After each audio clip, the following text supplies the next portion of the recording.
ये जब हम सहते हैं तब हमारा परमार्थ पुष्ट होता है। छठवां, वही वस्तु पाओ जिसमें तुम्हें ज्यादा स्वाद न मिले और तुम्हारा स्वास्थ्य ठीक रहे। तुम्हारा शरीर बलयुक्त हो, सात्विक भोजन हो और स्वाद रहित भोजन हो। तो ऐसी चीज मत खाओ पियो जो तुम्हें बहुत पसंद है। सात्विक भोजन करो जो स्वाद रहित हो। सातवां, इत्र, फुलेल, सुगंधित द्रव्यों का लेपन बिल्कुल निषेध है ब्रह्मचारी के लिए। सुगंधित द्रव्य लगाना, इत्र फुलेल लगाना, ये बिल्कुल निषेध है, नहीं लगाना चाहिए। आठवां, प्रतिदिन नियमानुसार व्यायाम करें। व्यायाम बहुत बार साधकों से कहते करो। देखो, एक मोटरसाइकिल भी सुबह जब स्टार्ट की जाती है बहुत जोर से स्टार्ट की जाती है, खड़े खड़े उसको बहुत, वो एकदम गर्म हो गई चल दी, तो ऐसे बहुत जोर से आधा घंटा स्टार्ट हो, दंड बैठक मारे, पसीना पसीना हो गए, सर के बल खड़े हुए, और भी आसन, प्राणायाम, व्यायाम, अगर ये करोगे व्यायाम तो ब्रह्मचर्य बहुत पुष्ट। जवान से को जवान तो 100-500 दंड मारी, 100-500 बैठक मारी, तब समझ में आता है हाँ ब्रह्मचारी, समझ में आवे कि ब्रह्मचारी। व्यायाम करो, प्राणायाम करो, करो, मानो हमारी बात। हर साधक को, चाहे गृहस्थ साधक को, चाहे व्यक्ति, व्यायाम तो करना ही चाहिए। बहुत बड़ी औषधि व्यायाम है। प्रतिदिन नियमानुसार व्यायाम करो और भोजन उतना पाओ जितना आराम से पच जाए। नवा, अच्छी तरह चबा चबा करके भोजन करो। कोई कोई तो ऐसे भोजन करते हैं, कवल गया वो अंदर गया। भगवान अंदर कोई मशीन कटिया काटने की थोड़ी लगी, आते हैं 32 दांत भगवान ने इसलिए दिए कि 32 बार एक कवल को चबाओ, एकदम महीन लुब्धी करके। 2 रोटी भी अगर ऐसे पाओगे तो बहुत बड़ा असर करेंगे, वो आपका पौष्टिकता बढ़ाएंगे। अरे जल्दी जल्दी जल्दी जल्दी, शास्त्र कहता है थोड़ा आहार करो लेकिन खूब चबा चबा करके आहार करो। और दांत सफाई रखनी चाहिए। पाचन शक्ति पर बहुत प्रभाव पड़ता है जब आप चबा के नहीं पाते हैं। कुछ दिन बाद आपका लीवर गड़बड़ हो जाएगा। आप चबा चबा के पाइए, थोड़ा पाइए, अधिक समय लगाइए, 40 मिनट में पाइए, 1 घंटे में पाइए, लेकिन चबा चबा करके पाइए। अगर हमारा भोजन चबा के जाएगा तो बहुत जल्दी पच जाएगा और वो स्वास्थ्यवर्धक होगा। थोड़ा अन्न भी बहुत शक्ति प्रदान करेगा। 10वां, 3 बार स्नान करना चाहिए ब्रह्मचारी साधक को। 3 बार ना हो सके तो 2 बार तो करना ही चाहिए। हमें लगता है 2 बार तो प्राय सब लोग करते हैं, क्योंकि प्रातः स्नान और शाम के जब वाणी पाठ में आते हैं तो सब स्नान तिलक करके आते हैं।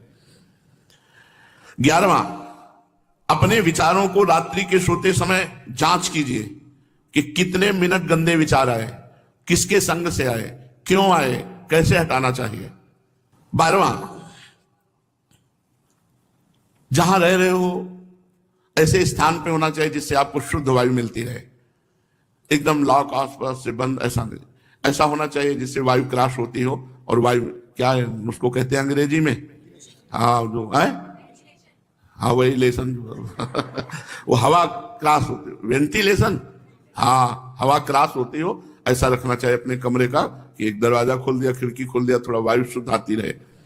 13वां, प्याज, लहसुन, ये चीजें भोजन में नहीं होनी चाहिए। अब इसके आगे वाली तो क्या वर्णन करें, मांस मछली, ये तो कभी नहीं खाना चाहिए, खाना ही नहीं चाहिए किसी को भी।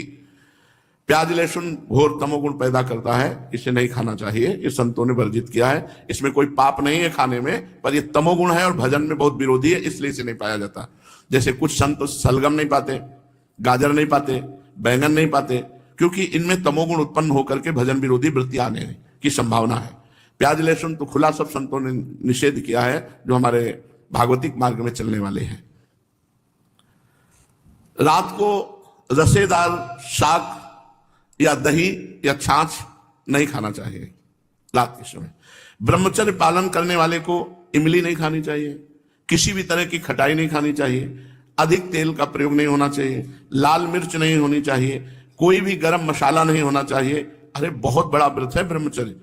ये अत्यंत आवश्यक है कि रात्रि में यदि आप दूध लें तो ना ठंडा होना चाहिए ना गर्म होना चाहिए, बस ऐसे कोश आया होगा, हल्का सा गर्म कर, और उसे पी के 30 मिनट टहलना चाहिए, तब शयन करना चाहिए। दूध पी के 30 मिनट टहलना चाहिए। 14वां, दोपहर के समय भोजन के बाद चाहे 15 मिनट ही विश्राम करना चाहिए। वैसे वर्णन है 16 दाई करवट, 32 श्वास सीधे और 64 बाई करवट, इतने में 15 मिनट हो जाएंगे, या कम में भी हो सकता है। कम से कम भोजन के बाद 15 मिनट तो विश्राम करना ही चाहिए मध्याह्न में। यदि रात्रि में आप जगते हैं तो मध्याह्न में सो सकते हैं। सायंकाल के भोजन में बहुत सात्विकता होनी चाहिए, कोई भी गरिष्ठ पदार्थ नहीं होना चाहिए। सायंकाल तो बस मूंग की दाल और रोटी, 2 रोटी ले ली, मूंग की दाल ले ली, बस। अब शयन के समय 250 ग्राम, आधा लीटर दूध हो गया, बहुत हो गया। अब देखो इतना सब खान पान है और ना तो शरीर में मांस है और ना चेहरे पे तेज है, तो खान पान का मतलब क्या, बहुत ज्यादा बोझा डाला जा रहा है। थोड़ा खाओ भी तेज जागृत होगा। 15वां, दिन में नहीं सोना चाहिए। अब ये अभ्यास किया है तो रात्रि में जगने पर भी दिन में नींद नहीं आती ही नहीं है। जैसे लेटे भी ला तो एक ऐसी सरसराहट सी शरीर में होती कि उठ के बैठ जाओ, बैठ गए, कभी टहल रहे, पूरी दोपहर ऐसे कटती है। रात्रि में 8, 9, 11, 12 जगने के टाइम, ये 11 और 12 के बीच में, 8, 9 के बीच में शयन करना। मध्याह्न में 1 मिनट भी नींद नहीं। अभ्यास योग युक्तेन चेतसा नान्यगामिना, अभ्यास किया जाए तो हम हर विषय पर विजय प्राप्त कर सकते हैं। तो रात्रि में जो बहुत जगते हैं, मान लो सेवाएं हैं, पूरा का पूरा श्री जी का श्रृंगार करते हैं बच्चे, जो साधक संतजन, उनके लिए है कि आप 3 घंटे सो सकते हैं। रात्रि में बिल्कुल शयन नहीं हुआ तो दिन में आप आराम कर सकते हैं, सो सकते हैं। और जिनको रात्रि में 4 घंटे सोने को मिला, 5 घंटे, वो 15 मिनट विश्राम करके बस बैठ जाओ, इतना भोजन पाओ, 15 मिनट विश्राम किया, 16 श्वासें दाहिनी करवट, 32 श्वासें शवासन में सीधे और 64 श्वासें बाएं करवट में, इतने में आपका शास्त्रीय सिद्धांत से विश्राम मध्याह्न का हो जाएगा। 16वां, भोजन के पहले लघु शंका कीजिए, अच्छे से हाथ धोइए, पैर धोइए, हाथ धोइए, कुल्ला कीजिए, तब भोजन पाने जाइए। भोजन के तुरंत बाद लघु शंका कीजिए, इससे आपके शरीर में कभी गर्मी नहीं चढ़ेगी, पित्त नहीं बढ़ेगा, कब्ज नहीं बनेगी। और शयन करने के पहले लघु शंका करके फिर आप जाइए, जनेंद्रिय को शीतल जल से प्रक्षालित कीजिए। 17वां, 64 श्वासें बाएं करवट के बाद, अगर आपको रात्रि में सोना है तो फिर दाईं करवट में तुरंत हो जाइए। बायां स्वर शीतल नाड़ी चलेगी, चंद्र नाड़ी, इससे आपको स्वप्न दोष नहीं होगा। आप देख लीजिए ऐसा करके। 16 श्वासें दाईं करवट, 32 शवासन, 64 बाईं, और अब सोना है आपको तो तुरंत फिर दाईं करवट हो जाइए और दाईं करवट सोने का अभ्यास कीजिए। जो 18वां, रात्रि में पहली नींद के बाद जहां नींद खुल जाए दोबारा मत सोइए, बैठ जाइए आसन पर और जप कीजिए, भजन का अभ्यास कीजिए। ये जीवन भर रही है वाणी हमारे साथ, तो यही अभ्यास पूज्य पादुड़िया बाबा की आज्ञा से, यही अभ्यास आज भी, यही अभ्यास भगवत कृपा से है। तो इसीलिए 11 से 12 का, जितने में नींद खुली, बस जहां घड़ी पे दृष्टि पड़ी 11 के ऊपर, तो बस फिर बैठ गए। बराबर तो बैठ नहीं सकते, घंटा 2 घंटा, तो फिर थोड़ा 4 कदम टहले, फिर बैठ गए। ये लड़ाई है, लड़ाई है, नींद से लड़ना, भोजन से लड़ना, काम क्रोध से लड़ना। भगवान के लिए हम इन सब सुखों का त्याग करते हैं जो लौकिक सुख है। रात्रि में निद्रा भंग हो जाने पर साधक को पुनः नहीं सोना चाहिए, नहीं तो स्वप्न दोष होने की संभावना है।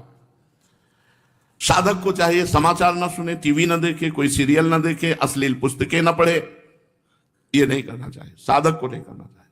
हमें सब कुछ भूलकर अपने प्रभु की याद में डूबना, चाहे गृहस्थ हो चाहे विरक्त हो। 20, किसी भी तरह का मनोरंजन न करें। कई प्रकार के सांसारिक खेल हैं, उन मनोरंजन न करें। मनोरंजन करने से संसारिकता बढ़ती है, भजन की गंभीरता नष्ट हो जाती है। यदि आपको समय ऐसा है कि हमारे पास समय है 1 घंटा हम समय, तो आप कोई फुलवाड़ी लगा लीजिए, अगर जगह है उसको सींचिए, आप श्री जी के लिए जो वाटिका है उसकी सेवा कीजिए, सोनी लगा दीजिए, पोछा लगा दीजिए, दीवालों को साफ, मतलब किसी क्रिया में लग जाइए, मनोरंजन मत कीजिए। 21वां, किसी की निंदा मत कीजिए, किसी की समीक्षा मत कीजिए, ब्रह्मचारी है कि नहीं, और किसी भी सांसारिक उत्सव में सम्मिलित नहीं होना चाहिए। श्राद्ध है, पितृ तर्पण है, ब्याह है, पार्टी है, किसी भी तरह के इसमें नहीं, सम्मिलित नहीं होना चाहिए। हमें सम्मिलित होना है भगवत भक्तों की, जहां लीला कथा हो रही भगवान की, उस सभा में। हमें सांसारिक संबंधों की सभाओं में नहीं।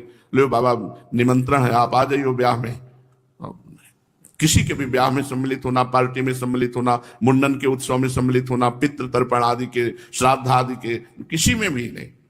किसी भी